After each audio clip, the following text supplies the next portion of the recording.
Oh, all kinds of stuff, all kinds of progress. Hell yeah. Ah,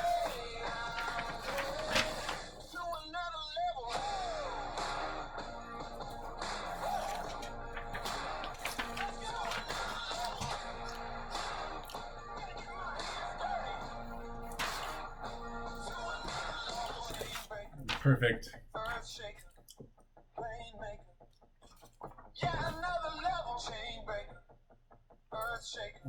And manga fame.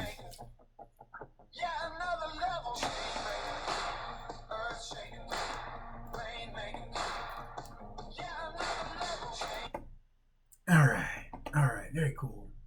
Very cool. Hell yeah. We're putting together some awesome projects and uploading a motivational video after writing some motivational content to my friends. And I'm like, oh man, I'm kind of just like streamlining the laws of attraction. Obviously, I'm also giving advice to my own self in the way that the only advice that I try to share is advice that I've found to have been effective in my own life. If you're trying to share advice that hasn't been that, I'd really second guess it. If you haven't actually personally seen it effective for you, then you're recommending them something else, because you haven't really seen it. It's not the words you use, but the energy behind them. It's the energy behind them all of the time.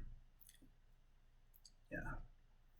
Now, we're coming back in to talk about a thing about the Vengeance project. I've been sitting here just kind of working on it for a couple hours. There's still being a couple plot points in the world of the story that remain undefined, a couple of them that are kind of unclear. Like what exactly the dimensions of her powers are, what exactly the dimensions of the powers of her opponents are, where exactly the balance of power stands within the factions within the area. These aren't completely undefined either. I was thinking to go back in and talk about just like what my original three act outline and synopsis of the Vengeance story was. Because over like 3 days, I was able to write like a 20-page synopsis of ideas. It was very freeform. It wasn't concise. It could have been 1/4 of the amount, but I like that loose, unrefined kind of quality and that energy. And once you stop worrying about whether something you use the right wording or the right word, and instead you start thinking more about the ideas that you're conveying, and if those ideas are interesting, to trust that people will be able to have the imagination to not think just of your wording, but of the idea. And from there, you can learn wording bit by bit by bit. You can tell I spent a lot of time trying to learn how to write things well, because it's not something that comes naturally to me, or it doesn't come naturally to me in other people's languages, right? Like having not gone to, school since the second grade, having gone instead to the school of life, I like to tell myself, because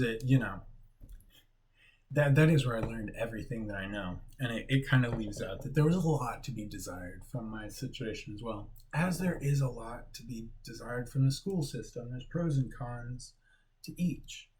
And when you have unique pros, they are uniquely valuable. It doesn't mean that they're better, but if not a lot of people have them, then those solutions, by just like the value of commodity, become something that like could open more doors for everyone.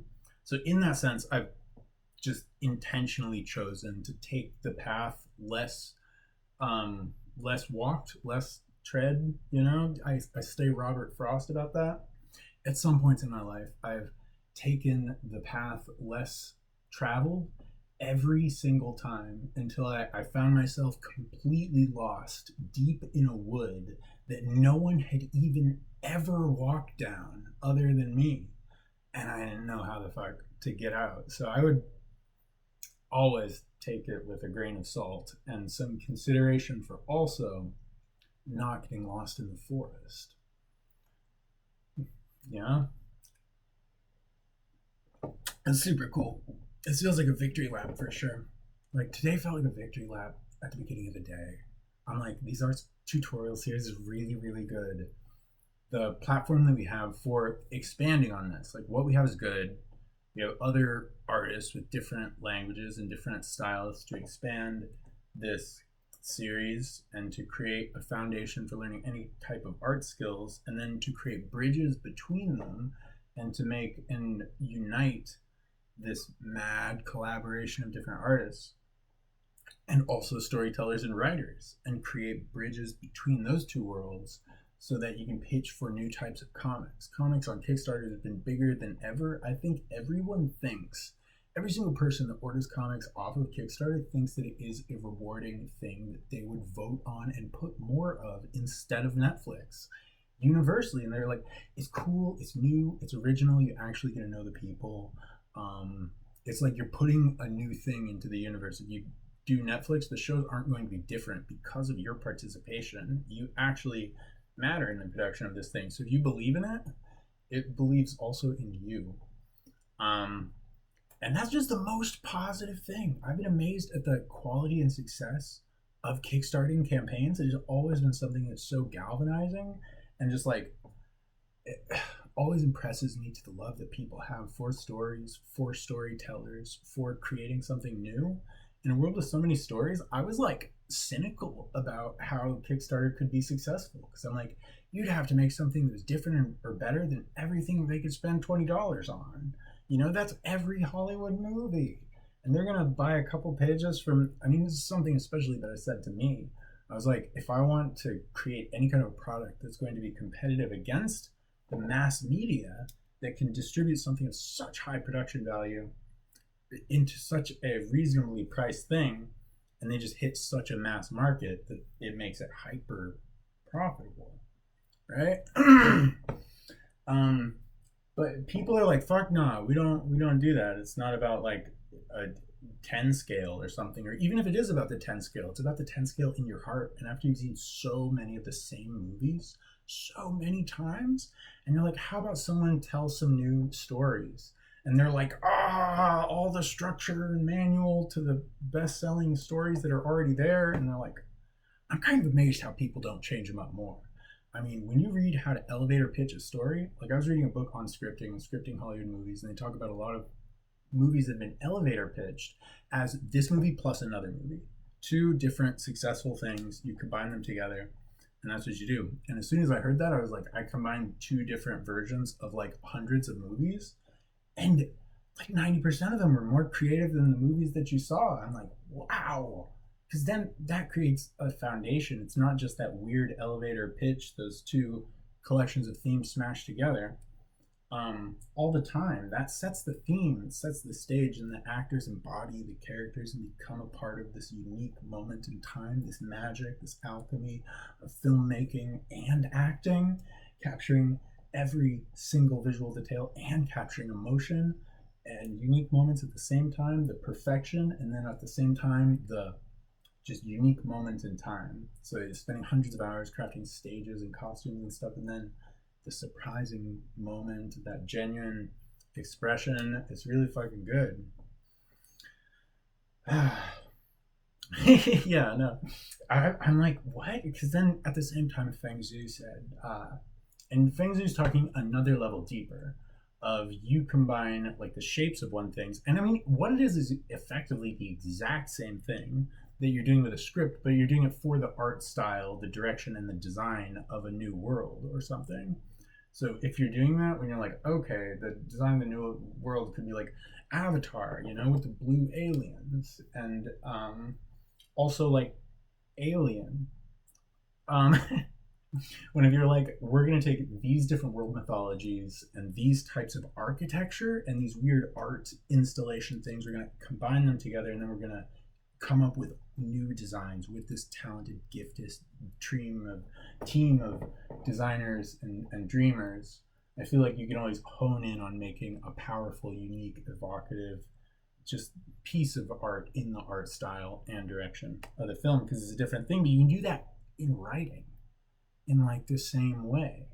where you add in nuance and detail, and it's not just two things coming together, but those two things create a base shape and other things give it flavor, and then you pull some elements that aren't just like, oh, that element from that other show, but you just say that element, you pulled it from a different place and put it in there, but then you make it generic so that it can just be a part of this new thing without referencing it back to every single piece of everything.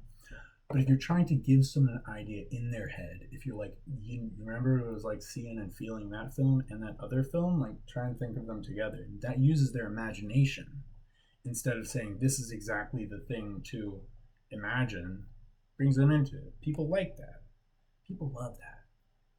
Speaking of, it's good to see you. It's good to just do a talking video. I've been trying so hard to talk and draw at the same time. Sometimes I'm like going off on tangents because I'm trying to concentrate so hard on drawing.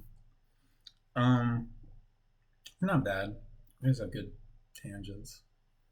I was talking about the AI and using it to come up with ideas for the Vengeance story, but keeping it super general. And of using it as an idea generation board, and any ideas that I thought were interesting or useful, I'd take them out of there. I don't actually save them anywhere, I just put them into my mind. And then I'm like, okay, rarely if ever does it fit ideally in the place that the AI puts it, unless maybe you give a very general idea for a thing. AIs can do very good general ideas for a thing.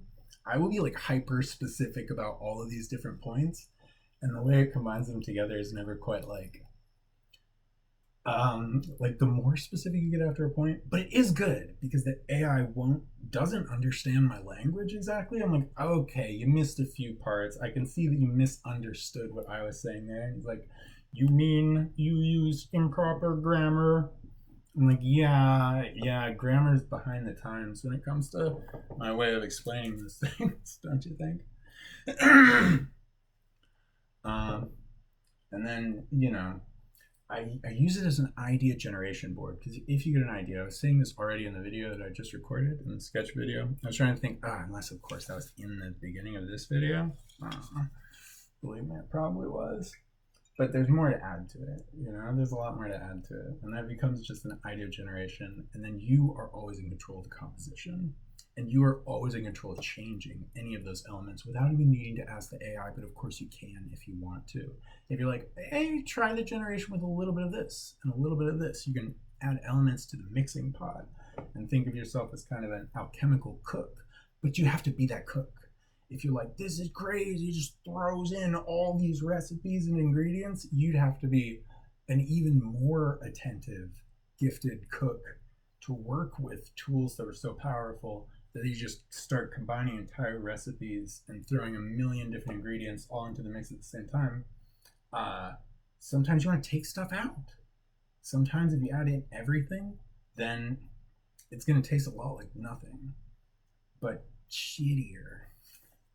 Like a glass of water is such a pleasant nothing. All of the ingredients in your thing is very unpleasant undistinction.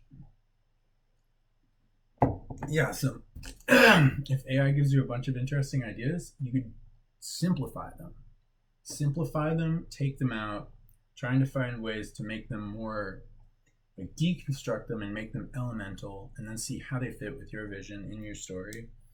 You can use AIs to write the entire thing, but I would definitely use AI as a generation board until you found a sequence and a series of ideas where you're like, that's really, really good.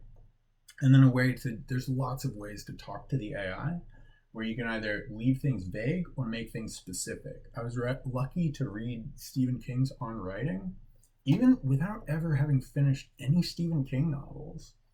I thought the Dark Tower series was one of the most visually and emotionally, thematically evocative novels I have ever read. I was like, oh my God, I just want to read the whole series though. I'm like, I gotta get a time and a space, and the library always had a couple missing. But I save it. That was one of the books where when I was reading it, I felt like I would like to have some more levels in reading and imagining books. So I could come back to this and make it the perfect movie because there's so many interesting themes and like the vibes. They're creepy, yet it's like magic. You know how much I love like spaghetti westerns and the Lord of the Rings, and it's, you know, evoking those sort of things, but it's really weird and creepy and unique. Yeah, you know, you can't say the same thing too many times, but I meant a different sort of type of creepy than I did the first one. The first one being more like gothic imagery and monsters and danger and whatnot, classic creepy. The second one is like weird creepy, with like old guys staring out and like not knowing who's sane and like what's wrong or right with this world. Where does the sickness come from? How does it uh, demonstrate itself? You know, how does this sickness, you know, this decay, the curse of this world is a deeply cursed world, but you don't know how. So just like the real world. And that just blew my mind, you know. And then when you look at Stephen King's books, it's like, oh, he wrote so many of them. I have no idea where to even start. So I read some Stephen King short stories. They were all good. I like that he sets himself up there to still like fail or something. Like, you know, Michael Jordan won the most jump shots to win the game. He also lost the most jump shots to lose the game as any player, I had heard, because he took the most jump shots by far. Took the most jump shots, like by and large. So to just kind of like, instead of being, it's not necessarily pretentious, but precious. Instead of being super precious, he's like, just making things, putting them out there, making them beautiful, making things that he likes, always paying the goddamn bills, I'm sure. Maybe being a successful writer for him is something that he does to be able to give himself the allowance of love and feel like a success. And if so, I'm like, oh man, you wrote so many great books. You wrote